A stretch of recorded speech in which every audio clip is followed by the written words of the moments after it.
จักสิเว้าเรื่องเดิมอ้าวมันจะฝากกับบ่กับใจแม่เพิ่นที่ว่าซื้อเครื่องมาให้น้องนั่นแหละบ่แม่นของบ่ฝนเงินแม่จักแต่ว่าแม่หยังแม่หยัง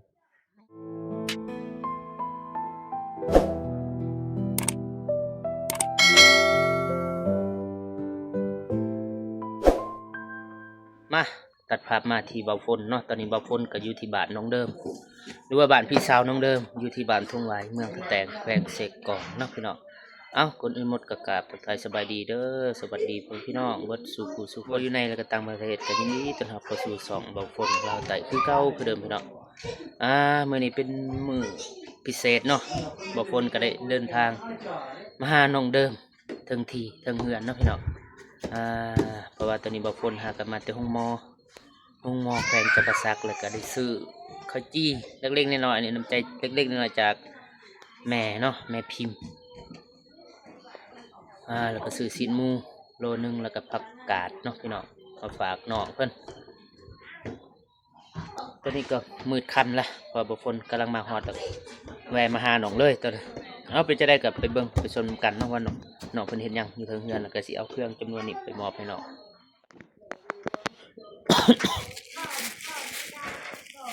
ไป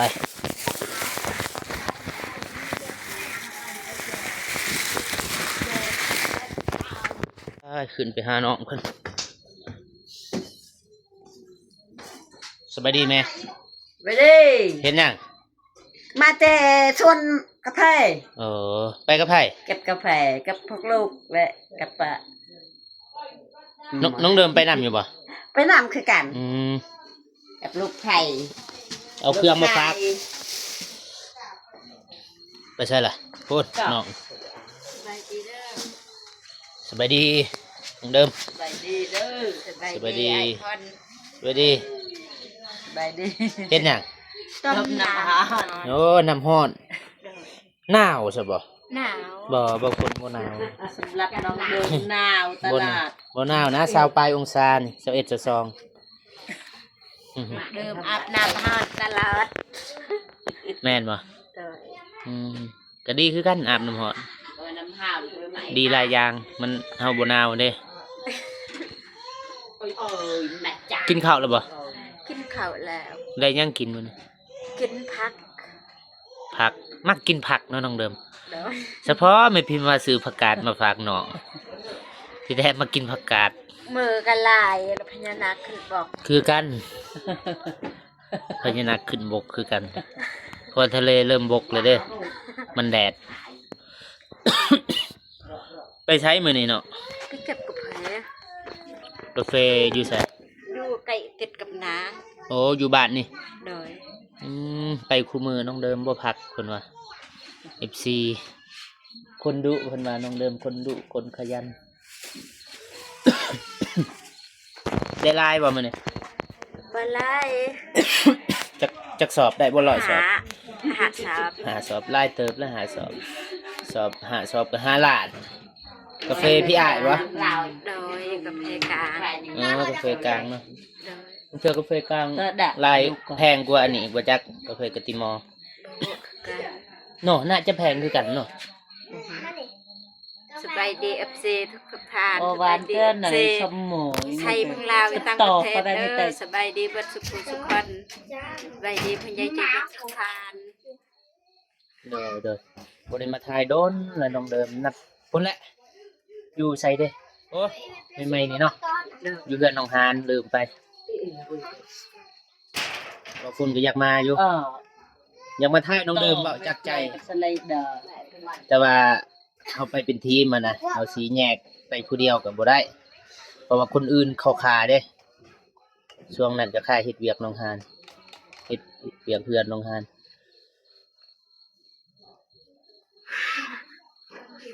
อากาศหนาวๆอย่าลืมดูแลตัวเองดีเด้อ FC ทุกท่านยังเป็นห่วงคนอื่นอยู่เนาะ FC ก็คอมเมนต์คือกันนะจ๊ะนะมันว่าฝากดูแลคือกันนะว่าน้องเดิมดูแลตัวเองดีๆเด้อน้องแมวก็ยังเปล่งไผ่เปล่งไผ่คือกันเนาะทั้งนี้พญานาคคือกันไหนวะนี่ เออ ฮอด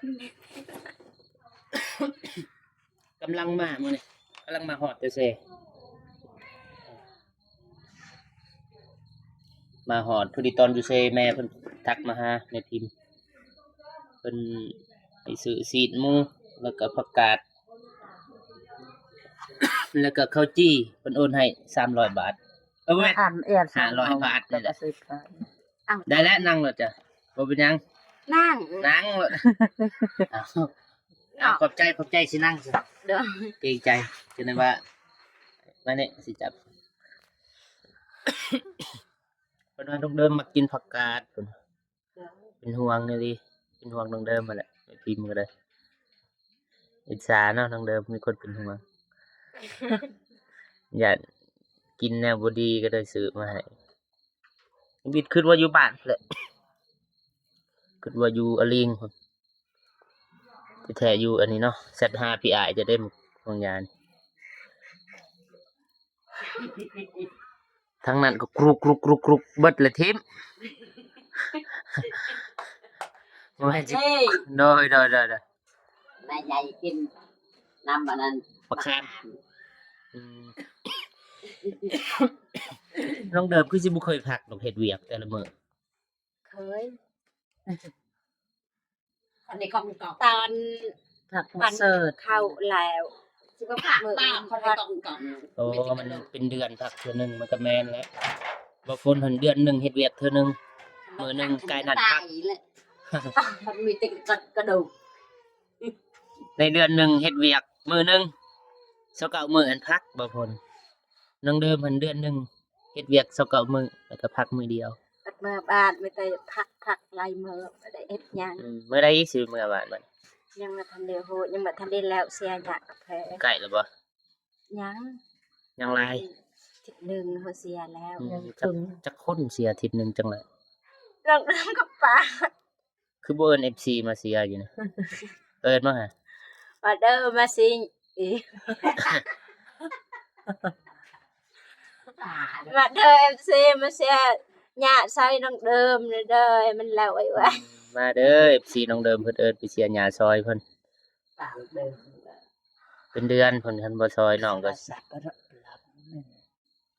บ่ก็คืออยากอวดแน่แล้วเดียวนี่ จะกวัดนั่นเลยไปเจอตองเก่าดูอาบไปตระหนี่ยมา ควันไฟเนาะเข้าตา ต้มน้ำอาบนี่แหละผู้ได้นับมงยาไผอาบพุ่นตัวดอก อัพลง เขา เออ สมัยทำมาดักเสีย ได้หลายบ่ไปรับจ้าง ป๋า บ่คนสิถามหลายเรื่องหลายอย่างถาม ถาม มาหยะเลย แบบกันเองอะนะแบบเราเคยเว้าในใดก็สิถามแบบนั้นบ่ได้แต่งเรื่องมาถามมันน่ะคิดออกหยังก็ถามเลยตอนนี้ ถาม ได้หลายบ่ปึโตะเงินโตรับจ้าง บ่ คือว่าไปรับจ้างเป็นเดือน บ่ได้แบบจ้าง ไปซอย ไปเกี่ยวข้าวตอนนั้นไปรับจ้างทิศหนึง อืมส่วนหลายก็ไปซอยเห็นมีแต่พี่น้องนะเขาสิ เอาก็จักแนวใดจะมีมือรับจ้างมีมือซอยได้อันว่ากาแฟ เอาไปรับจ้าง กินนอนเพลกินข้าวเขาน้ำเขา ก็ไปซอยคือกันเด้ครับมันไปกินไปนอนแล้วก็ไปซอยเข้าแล้วกินข้าว มีแต่ซอยอิวกาแฟอย่างเดียว อืมได้หลายบ่ผู้นั้นป่าจ้ะป่าบ่แม่น ป่า ป่าบ่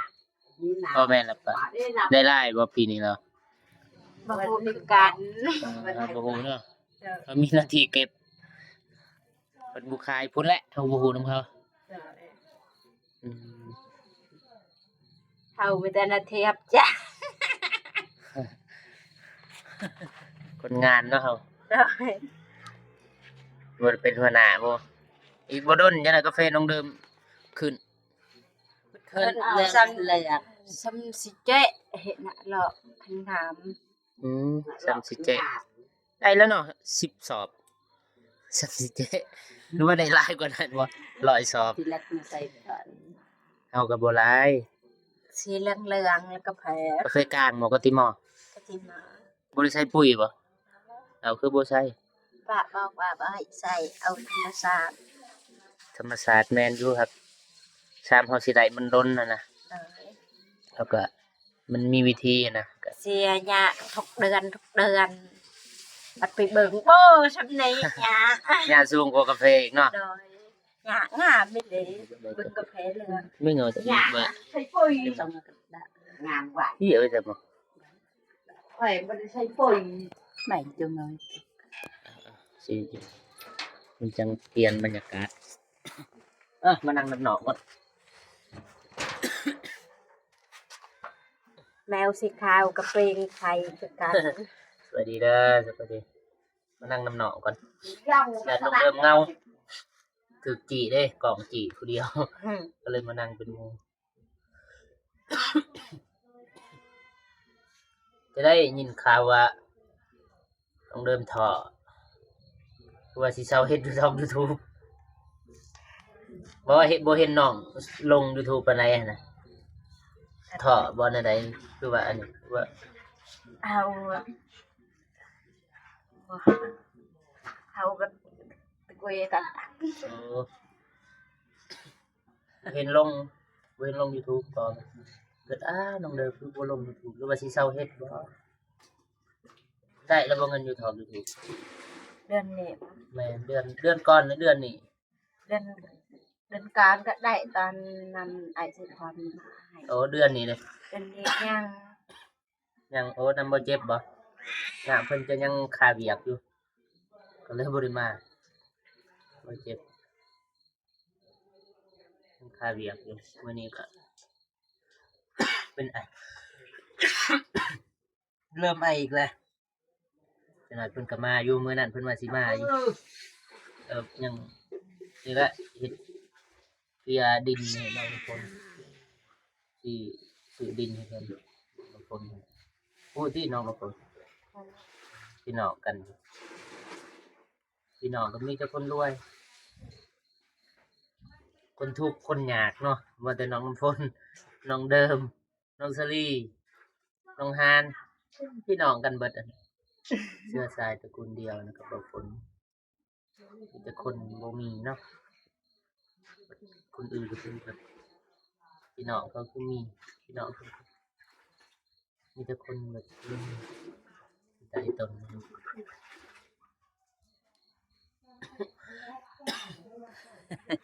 บ่มีหยังเลยเบิ่งสิไปเอาอันนี้ก่อน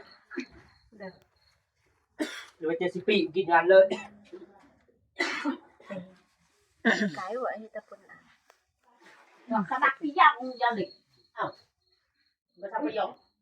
đi dòng còn một các bạn này nhà các bạn này ดี ปัด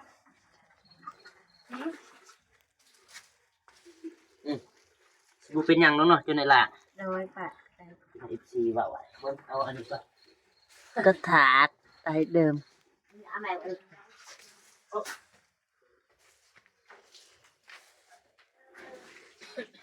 มานี่เลยซะ เดินไหน ว่าเลยเอากินรีบเลยได้ ค่ะขอบใจหลายๆเด้อไอไซพอนมาพักมาตอนคือสัตว์ นี่ ใจ มานั่ อะ ง ไร นั่ง ในตกมันตก บ่อันนี้บ่นั่งลงสบายนี่นั่งนี่เอาเป็นหยังสบายขึ้นรถมาก่อน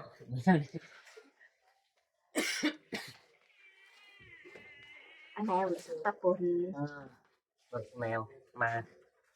แมวอันนี้พี่กากเลยเบิ่งข้างหลัง เธอน้ำฮอนกลัว น้ำฮอนลวกบ่ โดย ฮะน้ำฮอนยัง น้ำฮอน น้ำฮอนกลัว โดย ซาเฮาน้ำฮอนกลัวโอ้ลืมนมอยู่รถบ่แม่นอยู่รถอยู่เฮือนเขาเอาเมื่อพุ่นเอาข้างเราคันบ่แซ่บก็สิทิมนี่นั่งที่รถเนาะบ่เป็นหยังขึ้นมานั่งคันบ่แซ่บทิม แซ่บ บ่มีนมดื่มอยู่เฮือนมื้ออื่นเอามาให้ซะเด้อ โดย อยู่ในรถนั่นแหละบางคนดื่มบ่แม่นในรถอยู่เฮือนเพราะว่าใส่เครื่องกับเครื่องเอื้ออยู่เฮือนเอามื้อคันอยู่รถไปเอาไปไกลๆนี่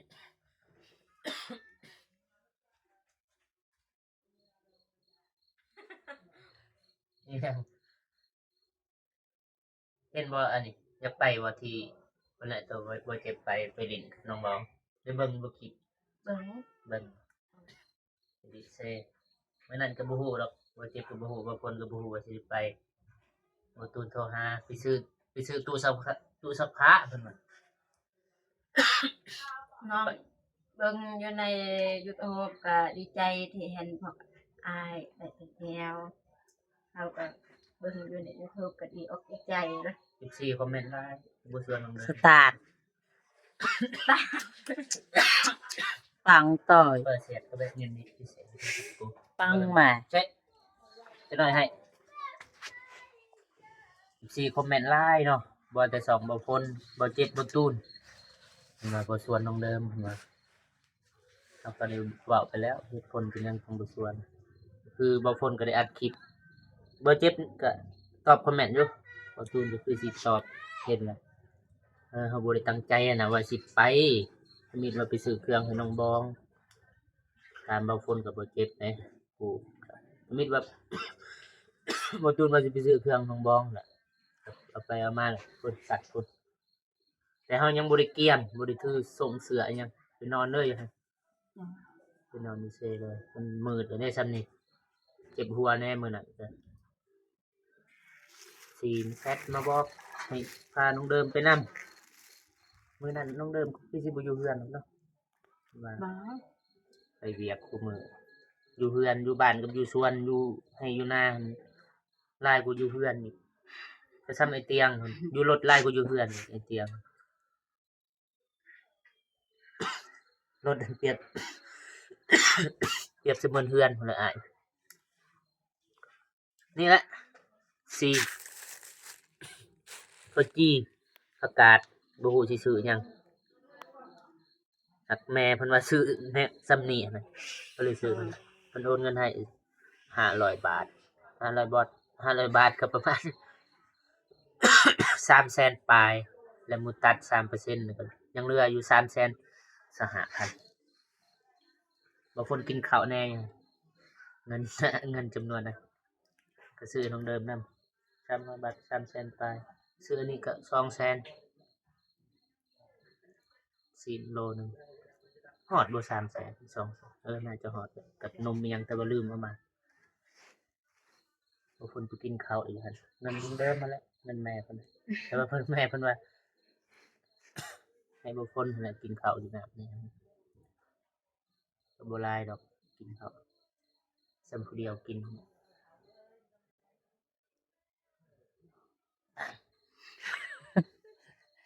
จักสิเว้าเรื่องเดิมอ้าวมันจะฝากกับอกกับใจแม่เพิ่นที่ว่าซื้อเครื่องมาให้น้องนั่นแหละบ่แม่นของบ่พ้นเงินแม่จักแต่ว่าแม่หยังแม่หยัง แม่เพิ่น เอาขอบอกกับใจ ก็ขอบคุญขอบคุณทางผู้ใหญ่ใจบุญอยู่ทางไทยแม่พิมพ์ที่ซื้อมาให้ข้าวจีเซนหมูเซนข้าวปักอีกพักก็ขอให้สุขภาพแห้งๆแห้งๆอย่าเจ็บอย่าจนให้อายุมันคนยืนนอนให้ได้เงินหมื่นตื่นให้ได้เงินแสนไปใส่มาใส่ก็ค่อยไปฮอดจอดถึงมีคนหักคนหอมให้ลำๆรวยๆอย่าเจ็บอย่าจนตลอดปีตลอดไปสุขภาพแข็งแรงแข็งแรงปรารถนาสิ่งใดได้สิ่งนั้นเด้อสาธุ สาธุ ปัก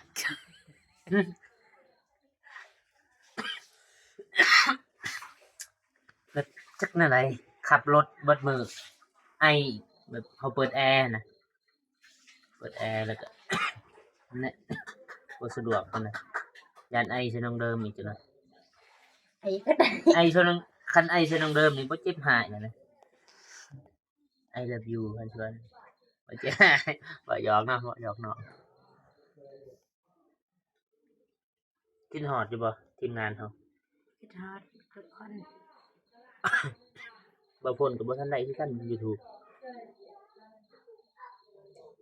ตอนนี้บ่ทันได้เพราะเฮาซื้อกินเบิดแล้ว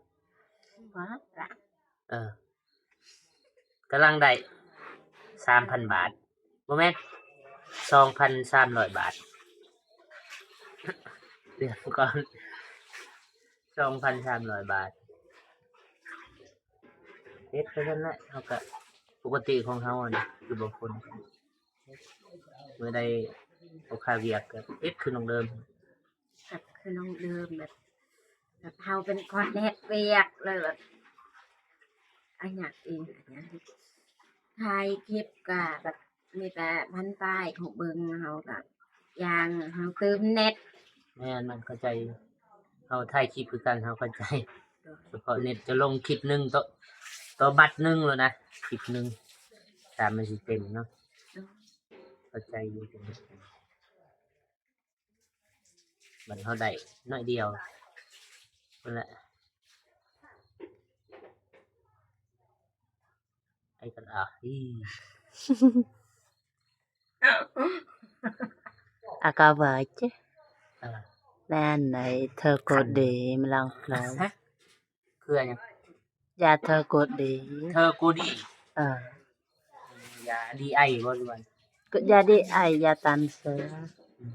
คือจะซื้อเดี๋ยวรวดเจ็บ Bà bay cứ sạc qua bên là sạc hạt แม่นมันเป็นแบบคือลมมันน่ะ Hãy mà gà bởi tự giang cọc sụt ยามมันนี่ก็เป็นไอแล้วยามเฮ็ดมันนี่ไงเลยครับไปแบกมัน มันเป็นคือได้แต่ช่วงเฮ็ดมันนี่แหละเริ่มเป็นโรคประจำตัวแล้วนะว่าไอนี่ตามมือดีสีมือเป็นอีกเดือนหนึงเศร้าเลยมาเป็นอีกคืออันนี้จังนาทีนะ Sao เศร้าได้ละโอเคน้องเดิมบางคนก็บ่ได้มีหยังซ้ำนี่แหละเห็นนี่แหละแม่เพิ่นให้บ่าวฝนมาเป็นสะพานบุญแล้วก็เอาเครื่องจำนวนหนึงนี่แหละของกินของอยากที่ว่าน้องมักตะวัน มัก มาให้น้องมันทั้งแม่พิมพ์พุ่นแหละคนอื่นหมดก็ขอบอกขอบใจคนใหญ่ใจบุญอีกที่ทุกทานที่เข้ามาเบิ่งมาติดตามส่องของบ่าวฝนแล้วก็พิเศษขอบอกขอบใจแม่พิมพ์ที่ว่าได้ให้บ่าวฝนมาเป็นสะพานบุญแล้วก็ซื้อนี่แหละซื้อซีนซื้อข้าวจีและผักให้น้องเดิม แล้วก็ฝาก FC คุณยายใจบุญทุกๆคนฝากติดตามน้องเดิมเพื่อเป็นกำลังใจให้น้องในคลิปต่อไป เพราะว่าช่วงนี้น้องก็ยักท้อแน่เนาะวิวบุกขึ้นวิวบุดีก็คือน้องเป็นว่าวันมีแต่พันแล้วก็ฝากคุณยายใจบุญเอ็นดูน้องเดิมคือเก่าที่ว่าน้องบุญลงคลิปกับบุแมนว่าน้องแบบอันนี้อันนั้นเลยน้องค่าเวียกอันไหนคือหูแหละน้องเดิมคนดูเป็นเวียกแต่ละมือคือเว่าในคลิปอันเนี้ยเดือนหนึงก็พักอยู่มื้อนึงเนาะบางเทื่อ29มื้อก็ไปเฮ็ดเวียกแล้วก็พักมื้อนึงแต่คือบ่าวฝนนี่เดือนหนึงมันเฮ็ดเวียกมื้อนึงพักเรือนนั่น29มื้อแม่นพักอยู่เพื่อนบ่ได้ไปใช้จักสิว่าแนวใด สิได้มื้อก่อนน้องเดิมมันดึกแล้วนี่มื้อ เดินทางปลอดภัย สิมื้ออาบน้ำโอเคเนาะพี่น้องบ่าวฝนก็สิขอจบคลิป พอกันคลิปหน้าเนาะสำหรับคลิปนี้บ่าวฝนขอกล่าวคำว่าสบายดีเด้อบ๊ายบาย Làm mãi cái để